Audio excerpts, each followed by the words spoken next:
So the event today is co-sponsored with the Nature Conservation Council. Christina Goins is representing from the Nature Conservation Council, which our society has been a long time. So it's still very and just an advert, if you're a member of the society for RHHFFPS, it's until something. So we work with you on two what's going on. So without further ado, we'll get underway. It's the village, the traditional custodians and people, and it's to the elders past. Fortunately, there was no possible future at the moment. So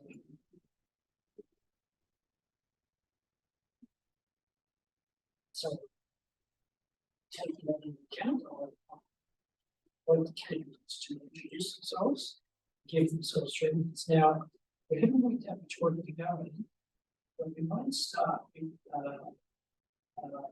just go this way, that's all right. Are you happy with that? Yeah. Okay. So, would you like to introduce yourself first? Hi, I'm Councillor Sophie Lara Watts, and I'm standing in for Jordan Lane today. He really sends his big apologies. He can't make it today. As you can imagine, campaign trail requires you to be in many places at once. But he asked me if I could step in because green transformation and making sure we're getting to a more sustainable Ryde and sustainable New South Wales is a really big passion of mine. And I think I'd like to start with talking about Jordan's track record as mayor. Under his last year of mayor in the city of Ryde, we were able to pass net zero policy. So we've actually allocated more budget to make sure we're getting there quicker. And supplement to that, we're not even stopping at making sure it's an accounting measure. We've actually got staff to model, and this is coming, what it actually means to get to net zero without accounting for offsets. And I think that's an important bit of Jordan's character. He doesn't just stop at what is feasible. He says, like, what's the actual perfect way and what will that take in terms of funding and in terms of staff resources to get there. And then also something that's really cool that's just come out quite timely is our smarter, cleaner, greener achievements. So within this report, it details all the achievements we've done in terms of waste, in terms of recycling, in terms of bush care. It's a really good read. I really encourage you all to go look at the City of Ryde's website. Some highlights for me, we were able to achieve net zero through our energy resourcing 8 years ahead of target. So that's for your street lights or City of Ryde buildings. We're actually at net zero already. We targeted 2030, we're already there. So I think that was great coordination that we strive to do with all the other councils. And I think that was a very important achievement that we've already done. Very first council meeting, we requested that we plant 1,300 trees. In the report, I'm pleased to say we exceeded that by 300 trees, and through street and private planting, we've achieved 1,700 trees planted. And that's a really important part to get back to 40% tree canopy before 2030. And I think that's really important because we've felt heat today, and it's really starting to show places where there's great tree canopy and streets that have that are significantly cooler. And if you live on a street without that tree canopy, you can really feel the heat. I think that's what we've done. And if I can go through what the New South Wales government and what Jordan hopes to do as your next local member, if he gets the opportunity, is make sure that we become the renewable energy powerhouse. The New South Wales Liberal government has guaranteed $32 billion to attract private coordination with the government to actually make sure that we have battery stores, to make sure that our base load is there, and also make sure that we have renewable solutions that make sure that we have energy guarantees locally and don't have to rely on imports. And I think that's been reiterated to us through the uncertainty of global war, the ability to actually trade. We need base load here. And I think becoming the renewable superpower of Australia is a big goal and something we've got in our vision. And then something back on more personal, we're really leading the charge on making sure people have access to affordable electric vehicles. So we remove stamp duty for electric vehicles if we are re-elected, and then also giving subsidies up to $3,000 for individuals who make that switch. I think this is a really good personal thing we can go towards and actually help reduce our impact on the environment. So those are sort of the headline things. It's all about getting into renewable energy to make sure that we're sustaining not only like affordable cost of living, but also safe cost of living that's not impacting our environment for the future generations.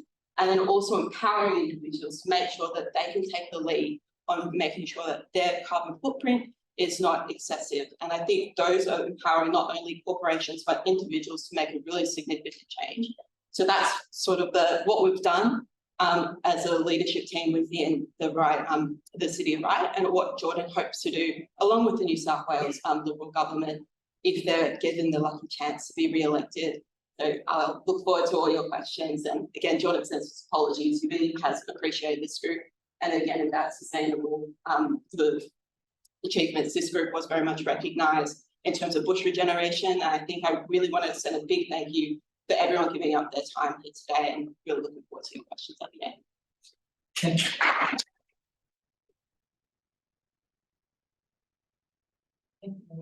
Thank you very much. That was very good. You did 3 minutes. Oh, wonderful. So, watching the comments. Just a question. I've got to mention the amendments are up the back there. Just and the emergency exits out through the front door, which is obvious. So, thank you very much for that, and we'll come back to questions after we've had a chance to speak. So, over to another second. Thank you. Hi, so my name is Sophie Eddington. I represent the Greens. I also pay my respects to the Wallumattagal people on whose land we meet. My fundamental position is that without a functional environment, all other human endeavours become futile. Climate change in particular threatens our very existence. Beyond this, I believe that land and wildlife have intrinsic value and are not just resources. We are guardians of Australia's ecology, which is unique and frankly glorious. Did you know that Lane Cove National Park on its own has greater diversity of species than the whole of the UK? As world citizens, it's our duty to protect the bushland that holds so much of the remaining wilderness and biodiversity. Biodiversity is that which keeps our ecology resilient, and we are in an extinction crisis. Land clearing, climate change, and plastics are major threats to our environment that need to be addressed as part of our guardianship of this land. Land clearing is the main cause of extinction in New South Wales and has increased threefold in just 4 years under the current government.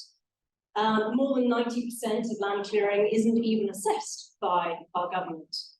The Greens will advocate for the protected land mass of New South Wales to increase from 9.6% to 30% by 2030, an end to native forest logging, reforming development assessment and enforcement, better protection of species, and we want to advocate for increased First Nations land management. For climate change, we need urgent, rapid, and just transition from fossil fuels to renewable energy. We need no new coal and gas approvals. We need to phase out coal mining, export, and burning by 2030.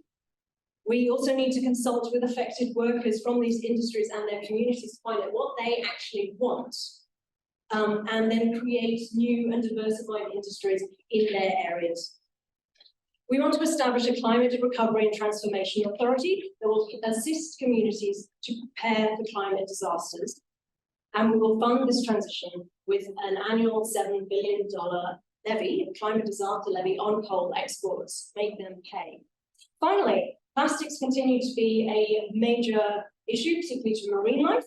Kate Fairman's 2021 plastics reduction bill ought to be debated and voted upon and not left hanging any longer. This bill calls for phasing out of various plastic products and packaging by 2025, for regulation on washing machine filters to prevent those microplastics going into our waterways, and the establishment of a plastics reduction commission.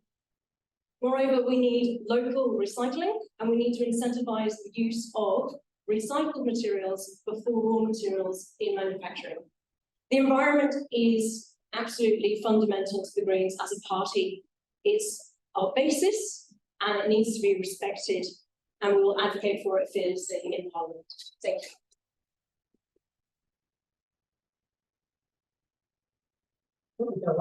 Just going to turn the hands down. Is that okay? Yeah.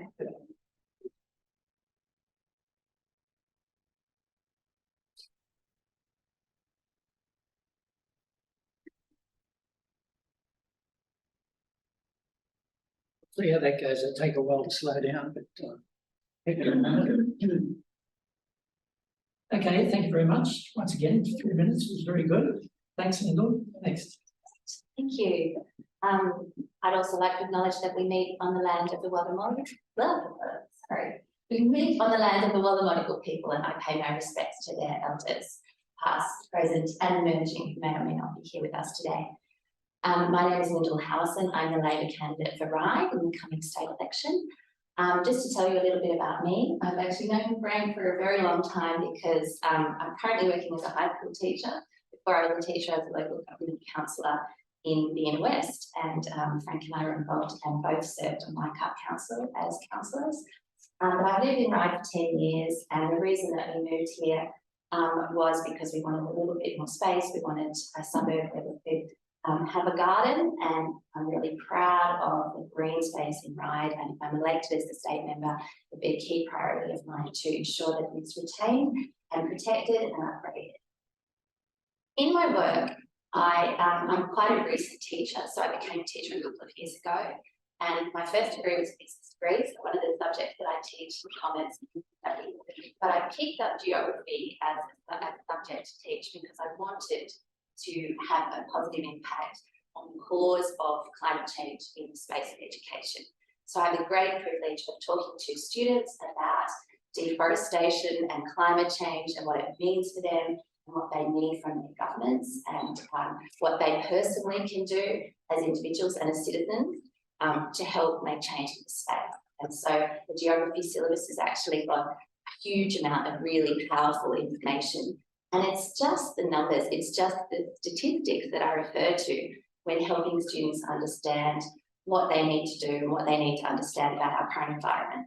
So some of the things that I tell them is straight from the textbook. New South Wales is a deforestation hotspot globally.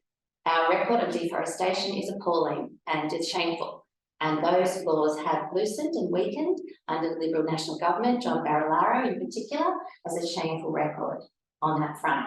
So we talk about that in the classroom, and we talk about what we need from governments in order to improve that. So I have the background in geography at university level. I have a background in not-for-profit sector as well, mainly in medical research space. So a range of different skills that I bring to the role of candidate for Ryde, but I'm really particularly passionate about environmental management and how we can improve that. And I'm really proud of some of the policies that New South Wales Labor has announced as part of the selection campaign, and would implement if they were elected next weekend in 6 short days as a Min's Labor government. So a couple of those. The first is the New South Wales Energy Security Corporation, a $1 billion fund to accelerate and increase the progress of renewable energy, technology and manufacturing in this state. So that is a reallocation of existing funds, the Restart New South Wales fund, but it is focused on renewable energy. How can we accelerate that progress here in this state and manufacture those goods here in this state? And this is about partnering with business to de-risk some of those very early stage projects that would normally get stuck in business incubators and get them out into the commercial market, because we know the demand is there. New South Wales actually has an excellent uptake when it comes to things like solar panels, but we know that there is a huge amount of work to do to decentralise energy production and smooth the balance. So we've got to get those community batteries into local communities and also potentially at the household level as well. So lots of exciting progress there. How are we doing for time? Oh, another minute. Another minute? Yeah. Good. Okay, 2 more things that I wanted to talk about. The first was one that's happened very recently, the doubling of the land care budget. So to $56 million over 4 years, land care will be increased, have support from the New South Wales government increased under a Min's Labor government. The reason I love that policy so much and so proud of it is that Landcare has that wonderful record of working with communities and empowering local communities to defend those spaces that they need to, that they can see from their own experience that need defending, and empowering them to actually do that. So that's a really exciting one as well. And finally, I wanted to talk about koalas. So we've had in New South Wales this shameful debate about the koala wars. What should our state be doing to protect an icon of Australian wildlife from extinction? So koalas are now listed as endangered, which is a terrible, terrible, sad indictment on the management of forests in this state. And New South Wales, under a Minns Labor government, will gazette the Great Koala Park on the North Coast near Kempsey. That site would protect 22% of the remaining New South Wales population of koalas. We must protect them. We know it's not really just about koalas. It's about forests that are virgin forests with enormous levels of biodiversity that are irreplaceable. You cannot cut down a forest, replant those trees and expect that biodiversity to remain. You must protect those existing ecosystems, and that's what a Minns Labor government will do. So thank you so much for being here. I think candidates forums are a really powerful way to engage in this process. Look forward to your questions and to meeting you one-on-one. Some of the people here I already know, but thank you again to Frank. It's lovely to reconnect after so many years in a different part of the world. And yeah, thanks for being here.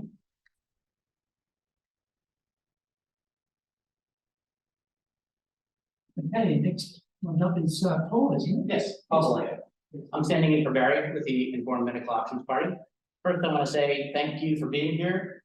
You're here because you care, and you care about the environment, and it's a wonderful thing. I care about the environment as well. I spent my last few free hours yesterday paddling on Lake Narrabeen.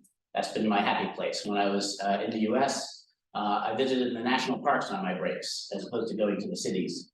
Well, as far as my background, I'm partly Native American, but I don't think my indigenous cred transfers here, so I won't have much to say about I don't know much about the Aboriginals. So again, thank you. And there are three types of environmentalism that I'd like to cover. One is religious environmentalism, one is practical environmentalism, and corporate environmentalism. And that last one is the one that I'm most concerned about. So religious environmentalism engages people have confirmation bias. My kids play a game where they see a yellow car, they get 10 points, and all of a sudden they see yellow cars all over the place.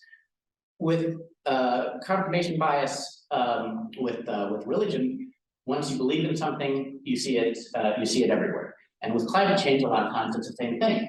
Once we're tuned to it, we see it everywhere, and we also think it's always our fault. So coming from a Catholic point of view, guilt was a big part of my growing up. And from an environmental point of view, there's a little bit of guilt right there. And we sell, the Catholics used to sell indulgences to people, where you could pay for sin in advance and be forgiven for it. And today we have that in the form of carbon credits. But from a practical environmental point of view, what you want is true scientific method and critical thinking. One of the things is you have to do everything end to end. If you want to have an electric vehicle, you think that's part of your green plan, you have to consider everything from the lithium leach field, the lithium mining in the leach fields, the child mining in the Congo for the cobalt, all the way through to yes, okay, it gets, you know, all the energy that goes into it comes into your shiny car, and then it gets shipped off to third world countries with lax environmental regulations. So you have to look at it end to end, and I'm really concerned that our policy is not considering everything from the beginning to the end. And also, I have 3 science degrees. I worked in NASA for 10 years. Some of my study was in nuclear engineering. You always test and then implement. The idea of setting net zero, destroying your energy infrastructure countrywide to implement net zero by 2030 is reckless in the extreme. When you're trying to implement especially intermittent power that sometimes works and sometimes doesn't, you need stable baseload power, and you need to test it before you put people's lives online. It's a fundamental part of being practical from a scientific point of view. And the worst part is corporate environmentalism, which leverages religious environmentalism combined with regulatory capture to create solutions that benefit special interests. So, you know, given that our party cares about medical things, how many people know that early treatment of hydroxychloroquine was tested and didn't work? Have you heard that? So treatment of what? For COVID.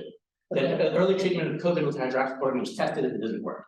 But what they did is they tested early treatment late, they overdosed by 6 times, and they said it had side effects. If you did that with acetaminophen, everyone would have liver failure. You know, so the capture of the regulatory industry by big pharma in order to leverage their on-patent medications like remdesivir, which was $3,000 a vial, you had to test falsely some of these products that were off patent and cheap. So You probably don't believe me, but I can send you my article I wrote about it. You can look up the recovery trial and the Together trial and see that they tested it in a way that would never test the hypothesis. And that's what corrupt corporatism does. And I'm afraid that that's also what's being done with our environmental solutions. Thank you.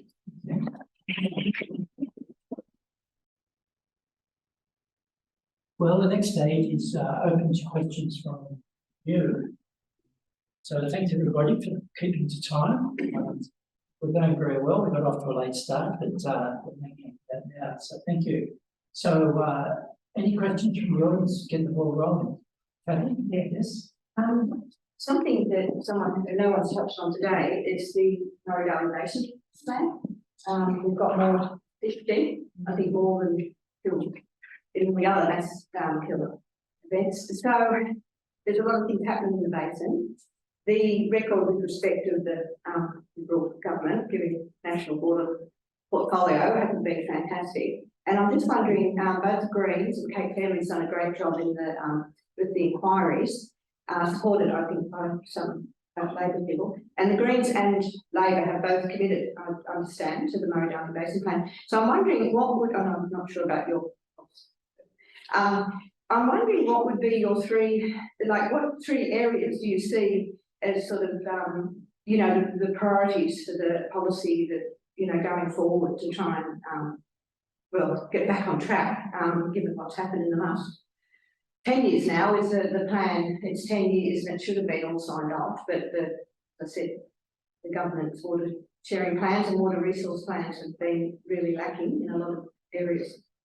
So who are you addressing that to? Well, I was going to say, I'd like to, I know what the Greens policy is because I think, as I said, Kate's done a great job in the upper house inquiry. I wouldn't mind hearing from Mendel, not to specialise. And I'm not sure what you can't really defend what's happened in the last 10 years with the Liberal government, so it might be better if you didn't. I think you just Yeah. Your one of your whatever's are going to Mark Layton. I don't think he's been very supportive of the Murray-Darling Basin plan either. So yeah, little. Sorry, when you say you mean Yeah, sorry, medical opinions, not Paul. I mean, you know what you do with your second and third preference, like that. Yeah. There's your own policy, and then you have to figure out where you agree and disagree with others. So no, I'm not going to speak to the party of this. Yeah. It is a question of principle, though. I mean, parties make choices when they direct preferences, and it's a subtle level of endorsement. Well, Because otherwise you would exhaust. you're picking one policy out of dozens. You know, and so when it comes to, for instance, informed consent, some party, you know, and if that's the priority of this is one of the things, you know, the Nuremberg Code has been violated.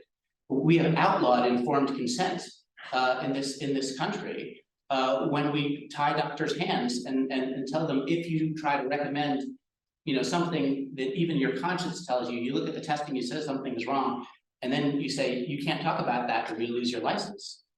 That is outlawing informed consent, but I know that's. Yeah, well, it was brought up to me about the principles, and it was kind of, I answered that question. Yeah, covered that. The people here are looking for an answer to on environmental matters. Oh, no, that's our priority. Yeah. So water policies, three priorities. So Thank you. I don't know if I can sort of sum down to three, but as you have highlighted, New South Wales Labor wants to see a much higher standard in relation to the management of waterways. And one thing I would say is that the record of New South Wales in relation to regulation and monitoring of the Murray-Darling Basin and how that rollout has happened has been deplorable. So we have in this stage, we know that the Murray-Darling Basin, and here we get into Year 7 geography, is 1 million kilometres in area. It covers Queensland, New South Wales, the ACT, Victoria and SA. So the governance of this basin, which is incredibly important and feeds 40% of the locally grown food production in our country, in the East Coast, the governance of it is really challenging because of all of those different governments. But what we see in New South Wales is an absolutely terrible record in relation to missing water. So we are not meeting our targets as a state because we have 2 trillion litres of water that's just mysteriously gone from the plan. And this is because the local monitoring services have turned a blind eye when people have done the wrong thing. And we have evidence and records of people stealing water from the basin and from those waterways. And the New South Wales government has just had this terrible record of inaction. So we have highlighted that. We have, you know, I haven't got a policy that I can read out to you, but I have numerous public statements by, you know, my wonderful colleague, Rose Jackson, who's the Shadow Minister for Water, calling out the government for their lack of monitoring and their lack of enforcement when it comes to the plan. And you would see a higher standard of monitoring and enforcement under mid-Labor government that I can commit to. That's one priority. Sorry, Yeah. yeah. Well, I mean, yeah, to me that's it. So, I mean, fish kills are about extreme weather events. You know, today's 39 degrees at the end of March, and that is an unusual weather. This year, sakura, cherry blossoms in Japan, came out earlier than they ever have before, and the 3 previous records were set in the last 4 years. So it's getting hotter in Japan, it's getting hotter in Australia. We know this, we know that the extreme temperatures, and the Murray-Darling, they don't even know exactly how many weirs are in that system. It's a million square kilometres. It's a huge system.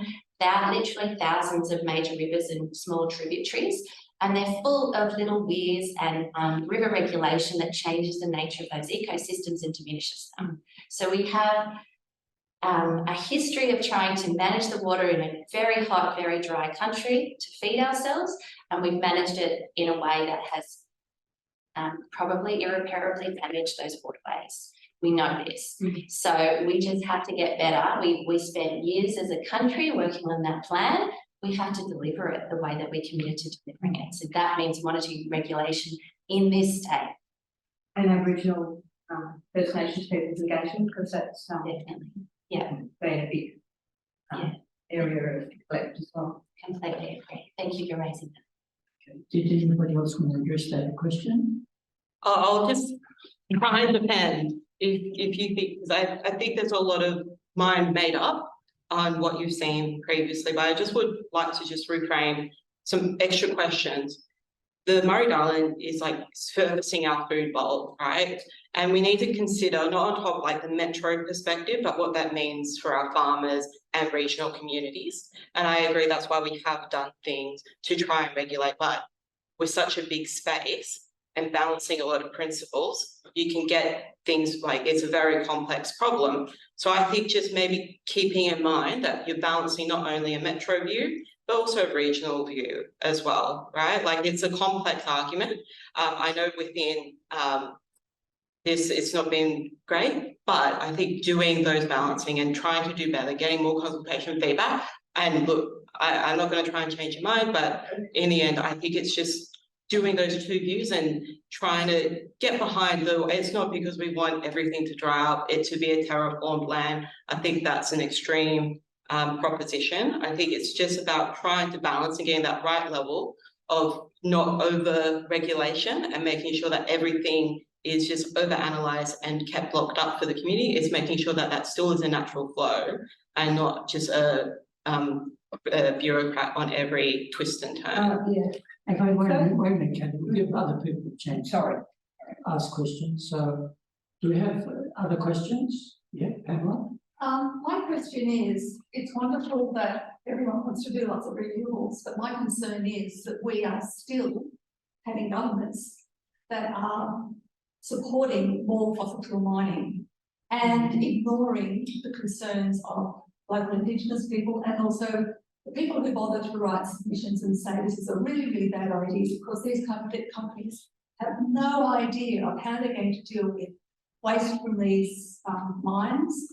They are ignoring the concern about methane emissions, which are rising from all of these, and the fact that agricultural land is fair play for just being mined. So I would like to know whether you will commit to no new fossil fuel mining in your first year you kick it in. So, is that all candidates? All candidates. I want to know what you are going to do with that. Okay, well, we'll see. One of the first things is, I have to say, unfortunately, I object to the word renewable. I've never seen a solar panel come from the ground, and after it's used, be buried and shrouded in another solar panel.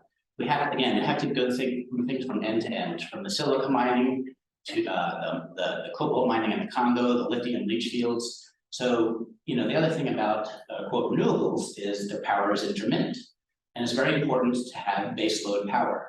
So, you know, if you have wind and solar that has intermittent power and also has mining requirements and disposal requirements, you really need to have an overall plan. Now, I personally think nuclear energy should be explored, partly because it's base load power, and also there's an energy density issue. That because it's a fundamentally different type of energy, it's orders of magnitude higher in energy output than even oil, coal, and gas. And the amount of land use you need for wind and solar, it has environmental impacts as well. So, you know, in terms of the most energy dense source is nuclear. And a lot of people think that nuclear energy, they think of Fukushima, they think of designs that were from the 60s. Today, we can design, there are designs that are actively in use, walk-away safe nuclear power, where if all the safety officers leave and the power to the plant is cut for all the safety systems, the freeze plug melts, the fuel goes into a dump tank, and nothing bad happens. So in terms of the amount of waste you produce, for 10 years of your life, it's one pinky's worth in nuclear energy because the energy is so dense. And honestly, you could hide it in the middle of a toxic into the solar panel dump. No one's going to go near the solar panels for thousands of years because those chemicals will still be toxic. And in 2,000 years, that pinky's worth of used nuclear fuel will be the safest thing in that dump. So, Lyndall. So we talk a lot about transitioning, and I think you need to make sure that you have sources of power that are low emissions and renewable, at the same time as scaling back those ones that do have high emissions and do rely on fossil fuels. I think that's just the reality of government. And so that is why the New South Wales Energy Security Corporation is really important, because we know that we need to find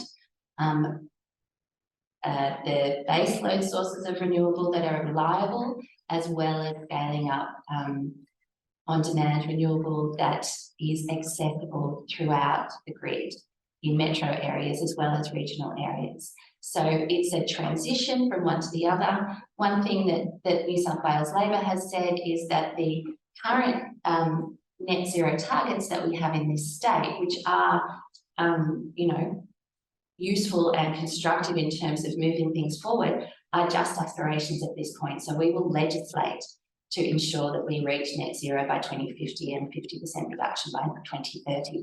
We will make that law. We've already put that law to the Parliament. The Liberals and the Nationals didn't vote for it, so the legislation failed. We would put it again if we were elected as the government, because we want to see certainty around that target and that movement, that very, very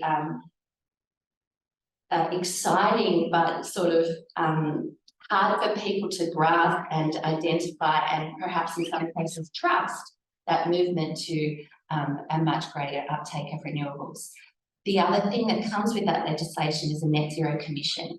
So we will make this a function of government, that businesses and all arms of government are moving towards low emissions energy use. Business needs that. The accountability is not really there. We just have we take Matt Keen's word for it that we're going to get to that target. By putting it into law, we actually make the government accountable for that outcome. And it, by its very nature, reduces the use of fossil fuel energy and mining. Thank you. So, I'm very impressed by the way that the previous two speakers have failed to answer the question. We will not approve any more coal or gas. The fact is that when you say that we need to have this in order to transition, it's not like we don't have enough to transition. this is what you're looking at improving is approving export. It's not about our base power here. We have enough for our base power here. You're looking at export. And just sending it overseas doesn't make it our doesn't stop it from being our responsibility. And the effect on our climate as a world is going to be the same. We cannot approve any more coal or gas in New South Wales. It's just unacceptable. Thank you. Sorry. We just said at the beginning of the year, no to Cap 11. So we do see this as a serious commitment that not only doing the business, and I think the economics are speaking to itself. Adani just went under. They're broke, right? Like the economic, well, in Australia they are, and there's a lot of things that they are relying on government bending over and doing, right, that we haven't done, and making sure that that's being stopped. So I would like to also say there's a lot of privilege in being able to accept this. So one way we are definitely trying to make it in the forefront of consumers' minds that they actually should shop around for their electricity. It's a $250 energy rebate. What this does is, you know, it's sort of like your bank. You sort of set it up once you move into your home and you don't change. What this policy actually does is engages the consumer to look for a different energy policy, which I think is, again, taking it on the responsibility of that you can actually see that there's better, more net neutral options out there rather than your original provider. And I think that's a good cost of living measure, but also getting towards the right track of trying to have energy providers that have net zero. I live in an apartment building, so I can't have solar. I can't authentically get to net zero, but I have research providers and made sure that that information is out there. Service New South Wales, another great achievement by our current member, Victor Dominella, has allowed us to actually shop around and get a more transparent view. And I think information is the most important thing. If we give consumers informed opportunities to make a good decision, not only for their hip pocket, but the environment, they'll do it. And I think that's, you know, that one, the economics aren't stacking up on coal fire anymore. And then also we are being stronger on it. So it's just those two things coming together, and then also trying to empower the consumer, us as individuals, so also help on that journey. Okay, so May I say one very tiny little thing additionally? So talking about not having enough power, as a person who in the 90s lived on a boat for 4 years, with most of our energy supplied by a small wind turbine this big and some car batteries, you can do it. You know, when you say that we don't have that capacity, it's there. We have technology. It's not as unreliable as it's being sold as. Anyway, just wanted to add that as personal experience. You can do it. okay, all right. So I've got another question at the back.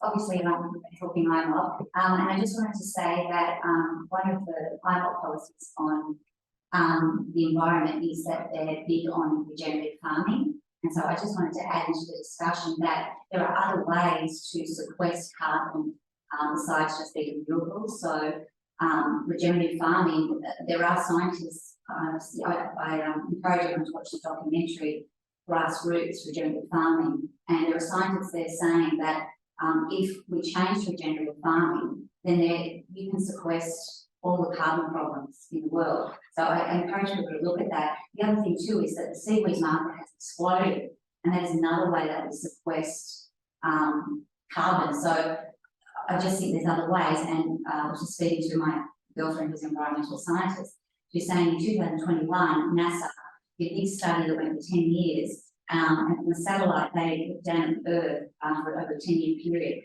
that last 10-year period, and there was huge growth in greenery. So, you know, carbon is also, I just wanted to give a bit of a bigger perspective, in my opinion, but carbon is, you know, it's food for the plants. So the more green there is that you know, that research shows, then the more, you know, oxygen for us. So I guess there's a bit more, I'm personally a bit worried that if we go totally these renewables, that, yeah, I am still worried, I know what everyone's saying, that the base load will be low. The point of that being on a boat and having the wind turbine, I think that's fantastic. We all go back to live very simply and have really simple ways. But the fact is, we're talking about smart cities and building metros, and these things have used so much power. I am worried that if we do too quickly, you know, from what's stable, I love the nuclear idea, but at the moment from coal, then we are going to have blackouts. So I think it's got to be managed well, and I'm sure there's, you know, people in government, of course, aren't going to be silly and they will manage it. But Well, yeah, I think nuclear is something worth exploring. My friend who's environmental science was saying. before you go on, Yeah. you only was to ask questions. Like you Yeah, speak, sorry, I so, guess that's so, yeah, yeah. so one of the policies are just over there, the environment, the other, if anyone wants to look at the end. Okay, so, any other questions? Any other questions? Yes, all right. I guess this is directed to Lyndall. What's the Labor Party policy regarding the Forestry Corporation?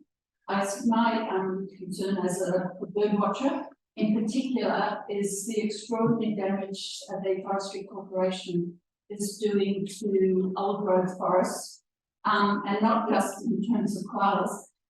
Down the south coast, they're taking out many coots, destroying the gums that are relied on by swift parrots, which are one of the rarest birds in the world, with a steadily declining population.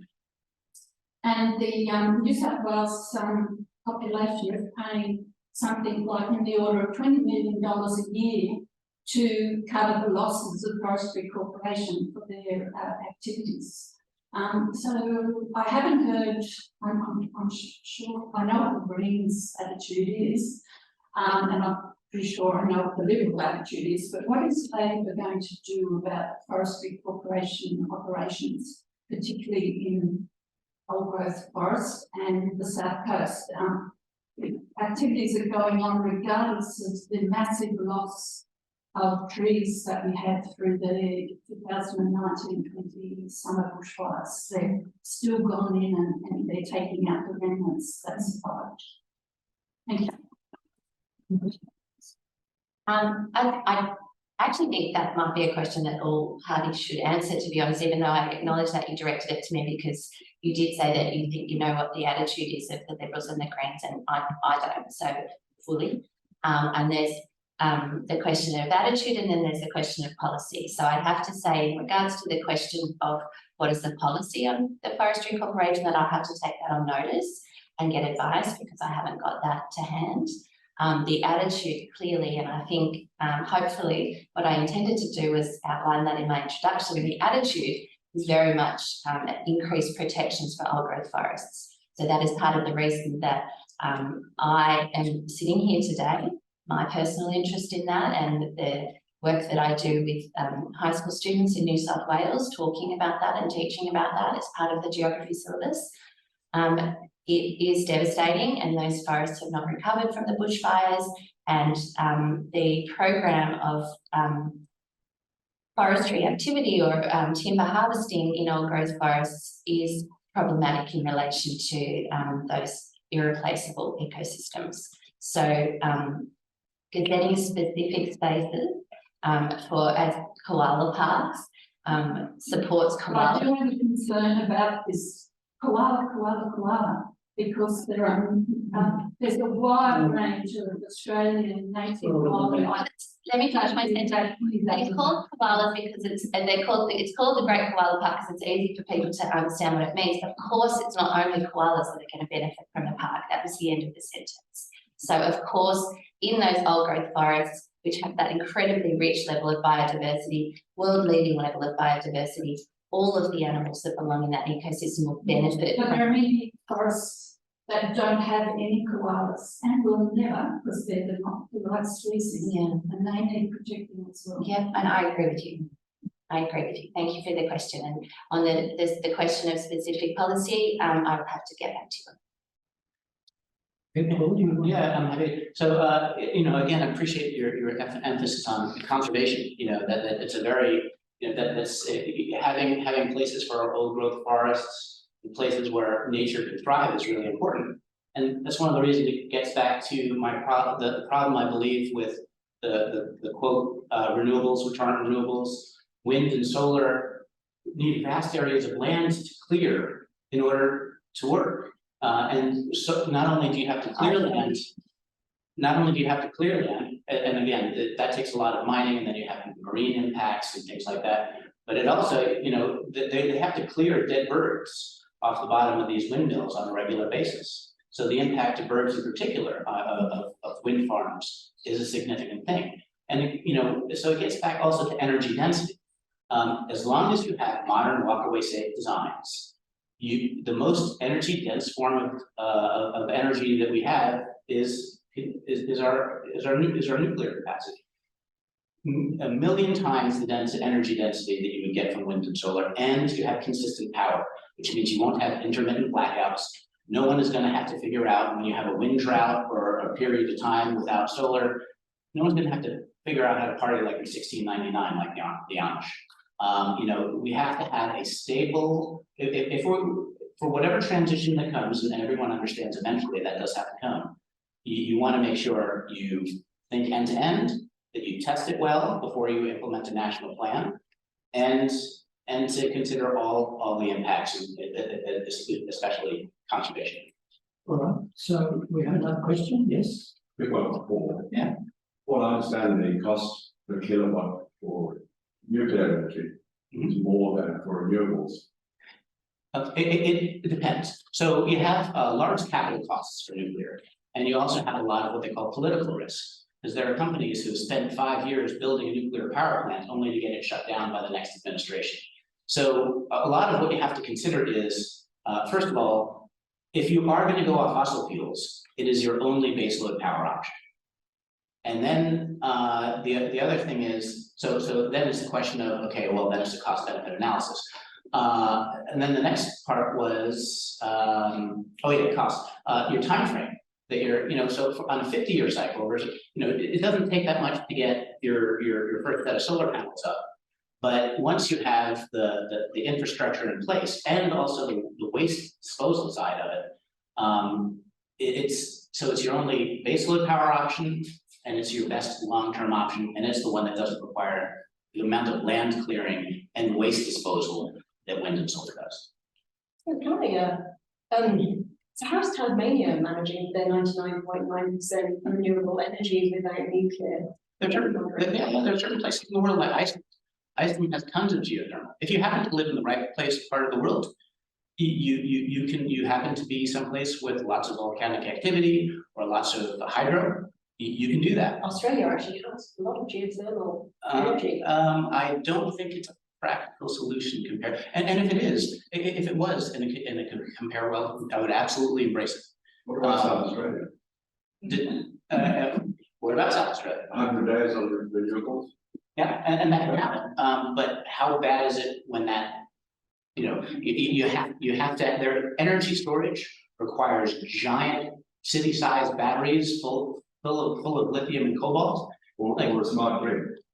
Or a smart grid. That can only take you so far. That is a very unstable solution. And if it was going to work, I welcome some state to try it. And if it works well, you know, for a good 5-10 year period, but you don't implement a countrywide policy when lives are on the line. You know, you test, you take it slow. You don't have. I mean, there are all kinds of times in history where, you know, Stalin and Mao did 5-year plans, destroyed their crops. They did it nationwide, destroyed their crops, and tens of millions of people starved to death. Can we just put a pin in this? I think there's a lot of misinformation going on. And I'm getting to the point where I'm actually a bit concerned with this, right? I respect your view to share, but I think to the point where there's a bit of misinformation and it's not governable policies within Australia. You're free to express your views, but I think let's give the opportunity for people to ask more questions. I just am a bit uncomfortable with that. Yeah, I'd be happy to know what you think I could stand on. No, we won't go down. No, just I think I just want to give more opportunities for people to ask questions. And you know, I'm a bit uncomfortable. Okay, so we have another question. I know why we're here and the nuts and bolts of the whole thing, but I have one word across the whole lot. Is that a question? Population. You have to keep doing all of this, that, and the other. But we're bringing in more population the whole time, and it all has to be taken into the numbers. Think about it. So what's your question? It's not a question, it's a statement. So, it's a bit hard to answer a statement. Yeah, yeah, yes is the answer. It's for each and every sector to be thinking about it. You keep growing the population, you have to extend this and extend that and extend that and that, and then the whole bloom and over lot, and why are we here this morning, and how we feel about things, environment and so forth. It comes down to population, for Christ's sake. Excuse me.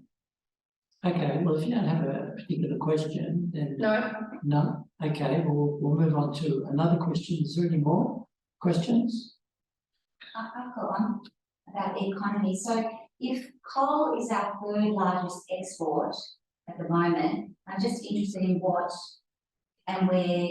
I know everyone's, I know people are giving time limits for cutting coal, phasing it out. Yeah, I'd just like to know. So it's the third biggest export. So it's right now it's important for our economy and our standard of living. So what are the things you're going to do to, you know, bring that amount of income to Australia? There's thousands and thousands of jobs within the renewable space. It's not all these jobs exist and they can't be retrained. We've gone through this when manufacturing has left us, where light industry has reduced, and we've moved towards a knowledge economy. The majority of our, years number 3 on your list, education is one of our biggest exports. The quality of our education, people want to come from all around Asia to here, but this is also a state forum, and that's more of a federal question what we allow, and also it's a bigger question for the politicians in WA as well, so I'll leave them to answer that question, what they want to supplement their economy with. But under our plan for our $32 billion, we're putting towards joint private and government ownership of renewable energy. There's over 10,000 jobs in that. There's over 10,000 jobs and billions and multipliers over the years of this transition. And it's really hot, as Lyndall said. It's a 29-degree day in March, and we can't ignore that there has been impact of man-made climate change, and it's not a fringe view anymore. It's reality. It's not a belief. I really attest to anyone saying I believe in climate change because it exists. And in economic-wise, we have many more industries that we rely on. Due to superannuation, we're actually the second biggest asset manager in the world. That's a lot of change. I guess I get. No, okay. I've had a couple of questions. No, we're not to other people as well. I didn't know I must put the hand up, so. I have my hand up with Bruce. Sorry, I'll let you go. see. So I didn't want to push it in case there was another new question. Just before we go on, is fans on enough to want them a bit more? Is it getting too hot? Getting hot, getting hot. It's getting Well, hot. turn it on. How long are you going? Can I briefly answer that? Yes. So, as you say, it is really problematic when you tie your economy to one resource. You become a resource economy, which actually really undermines democracy. It really undermines democracy. And what we, as I said, we have a plan for a $7 billion annual levy on coal exports to take some of that money back and reinvest it in our communities, and to talk to the communities that are losing out on these industries about what they want to diversify into. It's not for us to go in there and say, you will all change to this. You know, you actually need to go and talk to them and say, what do you want your community to look like? What industry do you want to build here? And then create jobs in those industries. Yes, so the answer that. No, wait a minute, I'm not going to have the debate. Okay. Actually, just so we've got another. You're going to answer it or no? Yeah. Sorry. The rest of the candidates. Yeah, I was Just quickly, yeah. I think that the policy that I mentioned earlier about the Energy Security Corporation is specifically designed to support the job creation that would help that transition away from those fossil fuel exports. This country was, if the name the lucky country, was built on our resources. It was built on mining and it was built on our agricultural sector, and that is transitioning more recently into services, and we're seeing some really exciting things. I toured a business yesterday in Macquarie Park that is a data centre. So they store data. This is an industry, a business that would not have existed in any form 20 years ago and in much primitive forms 10 years ago. And what they are doing is applying, unfortunately, international technology to significantly reduce their water consumption and their power consumption. But we have an almost infinite appetite for and demand for data storage now, and we can export that as a service to help this transition. But we need to get better at building that stuff here. So when I was looking at this, data server banks are big and they look like fridges, and they need very, very energy hungry cooling and water hungry cooling. They're relying on air conditioning and to be kept in a very precise temperature range. This new technology is like a big old style freezer that stores the servers in liquid that is not water. So when you look at it, you think, oh my God, the computers are in water, they're all broken. It's not water, it's synthetic carbon-based liquid that keeps those servers cool without the need for the water circulation that's required for air conditioning. So that kind of solution is the thing that's going to be the key to New South Wales economy. But we need to support it, and that's what the MINS policy will do. Sounds like a very, that's a very interesting technology. I'd like to look into that.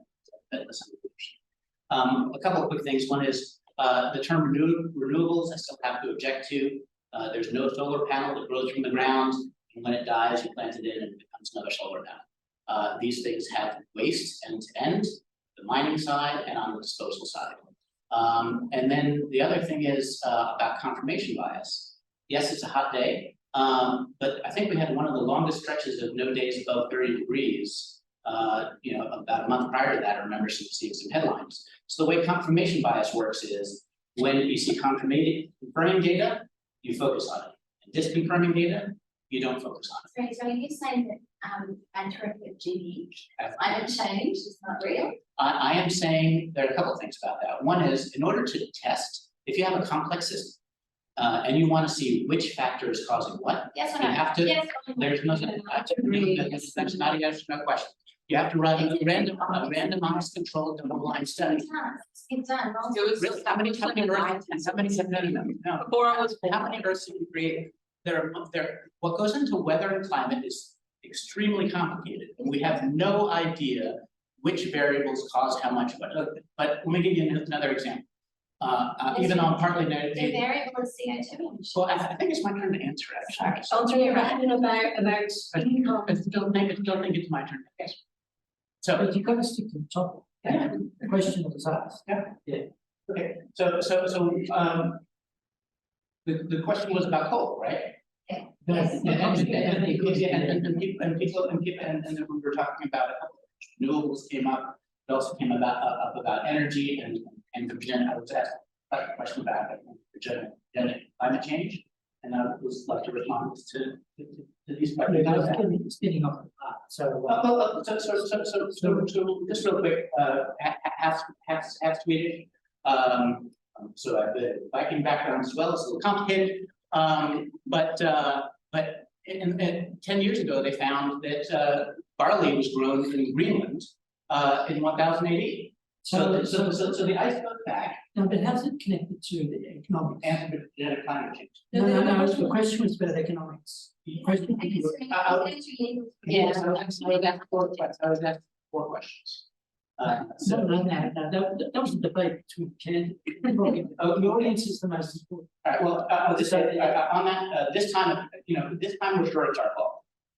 Everything that's happened has happened before at some time in history. We have a poor knowledge of history. We assume this time it's our fault. But I think that's, I'm good. Okay, now Kathy. I have any new questions. Sorry. Sorry, me, I'm so. I'm Sophia Notice Blue. Oh, I am also so. I'm again Councillor Sophie Lara Watson for the East Ward of Oh, Sydney. you're Sophia. Yes, yeah, the first one is it. Thank you for the You mentioned about, I mean, given we have had a big balance in the how we handle given we've got another massive fish bill, given we've got Aboriginal, you know, young people who are getting by bottled water because they haven't got fresh drinking water. I'm just wondering whether maybe the balance that you say is balanced, maybe it isn't quite balanced and it needs to be and in the end, that's why you get a vote, right? Like, that's why you get a vote. Like, that's balance. We're not doing the right thing. You disagree. No, I get that, but I think in the, you know, interest of fish and First Nations young people, maybe the balance should be corrected. I wondered whether you thought that. Yeah, I'll bring this locally because I think I'll answer a bit more. In the Parramatta River late last year, there was actually a fish event where them all along right up to Ryde, there was actually fish spread along there, and that's a cause of our environmental damage that we've done, given the industrial history of up towards Parramatta and into the roads area, right? Like that was a devastating outcome. What we've done since, right? And this is talking to what Jordan sort of morals are, right? Because I'm, again, not running myself as much as, you know, we'd love to see more female representation. What I love about Jordan as a leader, not only did he recognise and see that immediately when it was, he contacted the department himself, he informed staff to make sure, like, what are we going to do to make sure this doesn't happen again? And then make sure that staff and then the EPA were talking to make sure that let's stop this again, right? And I think that's sort of talking to Jordan's morals as a candidate, is that he wants a collaborative approach. He doesn't want to just silo off, oh, well, this is, we've got to consider the Indigenous voice, we've got to consider the environmental impact, we've got to consider, you know, the working poverty that a lot of people are living in now. We actually need to lead by our values. And I think that's very important example. I don't know all the ins and outs, and I really want to applaud everyone. There's some really detailed questions. I think it's really hard for some of them when there's that level of detail, but I'd love to have a conversation with you after and make sure that your concerns are reiterated. If Jordan's lucky enough to become the candidate or like member for Ryde, that he's able to talk to the Nationals, because they're a very like loud voice in our parliament as well. But he hasn't sort of come out either. Sorry, I guess one of the problems, and you said, bring it back to local, the Murray-Darling Basin is a really important area, as Linda pointed out, in the food bowl. So it would seem to me there's a moral issue as well. What about the fish? What about the young people? But I won't continue that debate. Yeah. We can chat. But I had, if I can, just your comments about the Service New South Wales and individuals making choices in terms of who their energy supplier is and all that stuff. The thing that worries me in a market, we're still, and I heard this just the other night, people can still get cheap gas stoves. Like if you're building a new house, you get subsidised. So the market is quite skewed. I mean, I can see why. So I'm wondering whether you would do anything about that, to, you know, about controlling those sorts of activities by companies that can certainly do it. Yeah, well, I just cheap stove. Sorry. Yeah. Sorry to keep talking. I actually just learned that the term cooking with gas was actually coined by a gas company. I thought it was just in the dialogue. Right. I'll be plain and simple. Both major parties have no view to rule it out and move that within planning. If you want to see an end to gas, vote Green and don't preference. All right. Like if you actually want to send a strong message, vote Green, because the Labor Party as well as the Liberal, it's not being ruled out. But it is undermining your philosophical thing that individuals. I don't think it is, but Strategy. Voting Green and no preference is unfortunately an exhausted vote in this seat. So I would certainly, if you want to vote Green, ask you to follow their Have Vote card, which requires preference to Labor. Disturbed to hear that piece of advice from a fellow politician who knows what that vote means in relation to political power. If you really actually want to make change in the change. So Labor has policy in its platform around, so it hasn't been announced as part of this election campaign, but certainly New South Wales Labor has policy around increasing electrification, moving away from gas in the domestic setting, and there's lots of recent information that's come out about the sort of individual health impacts of that as well, which are you know, shocking, particularly to someone who has a gas stove, which, you know, was put in before this information was made available to us. So that's the beauty of increasing application of technology in this space. We need to be able to monitor and measure and replace better solutions that will have waste outcomes but more manageable ones. So alarming to hear that nuclear energy is the best in terms of waste byproducts. I mean, that's an outrageous and clearly incorrect statement when it comes to energy production through nuclear sources. We have to work together. Of course, if Jordan Lane was elected, he would be working with the Nationals because they're in coalition. So everything that actually happens under John Barilaro, Dominic Perrottet is responsible for that. So just remember that when you vote on the 25th of March, it's been 12 years for that government. 27 of their MPs have had to resign or are retiring because they've run out of steam. So we don't even know who our health minister, who our education minister will be after next week. It is time for a fresh team. And so I'd ask you to either vote for Sophie and follow her how to vote or vote for me. Okay, well, we'll finish up on that. Unless there's any more further questions. Just one more question. I guess to the leads. Will you increase the funding that goes to national parks? Because they have been shockingly run down and can't do particularly the level of management of feral animals and feral weeds that our national state is crying out for. So we really need more money going to those areas and not just to support visitors, which is where the funding is going at the moment, but actually to improve the natural values of the land that's being retained to the community. I have to take that one on notice. Apologies. Because unfortunately, it's not something that's being mentioned in any of the platforms. There's so many other issues that aren't being addressed by the party at the moment that are important. Okay, so I'll finish up now. So we said we finish at 1 o'clock, until that 1 o'clock. So then we'll give us virtually a wrap up. I was going to give every candidate an opportunity to say something for about a minute, just to finish the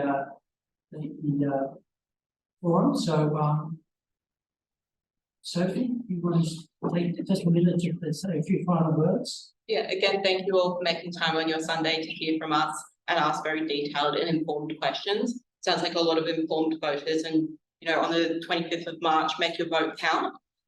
Make sure you're considering a diverse range of perspectives as well as your own. And yeah, I hope we can get across the line. I know Jordan Lane will do an amazing job. He has got a great track record as mayor, and I hope he will continue that as your member for Ryde. Sophie. Yeah, thank you. So I wanted to say quickly that yes, we obviously support greater collaboration with Indigenous communities over water ownership, use and control, very important to us. With the national parks, we need to increase our funding for regeneration and pest control and things like that. So those are very, very important to us. And I do want to say that we need change. What we have been seeing, if we continue with the same government next time, is going to continue with the deforestation, with the lack of action on climate change, and we do need change. So please consider that on something. Thank you. Linda, did you want to add anything to what you said before? The only thing that I would add is that this year, the 25th of March is not the only vote that you will be asked to make. And the second one is about the voice to Parliament. So I'm incredibly proud of Labor's record in relation to uplifting the rights and the power and the contribution of Aboriginal people and Torres Strait Islander people to this country, and tackling one of the three pieces of work that our nation needs to do, which was stated as part of the Uluru Statement from the Heart, and that is the voice to Parliament. So that will come later in the year, and it's about actually enshrining in a very constructive and a very transparent and reliable way the Aboriginal and Torres Strait Islander voice into policy, and that would include policy. Thank you. Paul, would you like to wind up? Yeah. Thank you again for everyone's here because they care about the environment. I do as well. That's where I spend my happy, peaceful place. IMOP has a number of policies about the environment. If you would take a look at them, regenerative farming being one of them. One of the main things I really want to leave you with is really please beware of corporatism and corporatism's intersection with media. There's a lot of things in terms of what's happened with the medical system in the last few years that if you really spent some time looking at it, you would find it shocking. Please, if you have any questions about the specifics, you want to see the proof, you want to see the text of the recovery trial or the Together trial and how they pretended to test it and how the media covered it. This goes through not only our health policy, but also our environmental policy. And if you have any questions about it, please see me after. Okay, well, thank you to the panel.